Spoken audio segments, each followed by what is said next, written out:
Това е четвъртата най-силна серия на 800 метра девойки. Начало веднага излиза Ева Петкова. Отдолу вземе 3 Габрово, следвано от Ива Чиликова от Дунав Русе.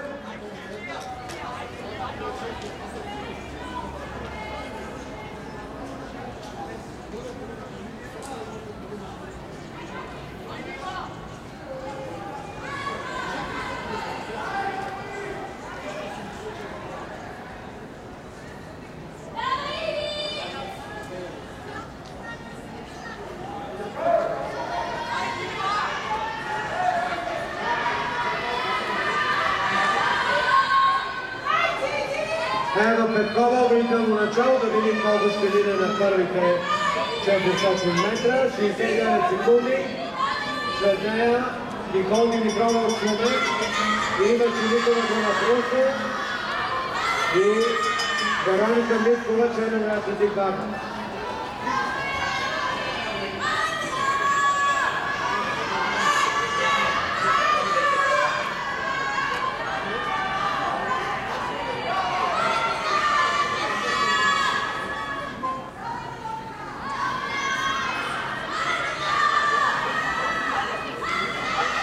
Ева Петкова, обрително начало, 1 минута 45 секунди, въведат на 600 метра.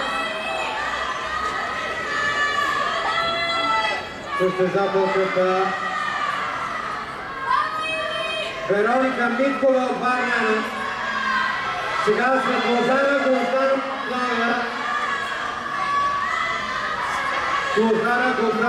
Грозданова. Ева Петкова начало, Вероника Миткова, Светлозара Грозданова от Славия на трета позиция.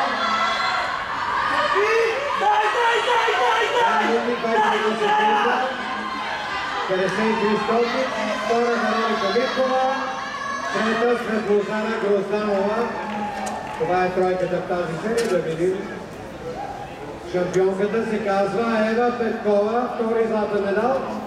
След вчерашния на 2000 метра стикла 6. Сега 2 минути 21 секунди, 53 стоки.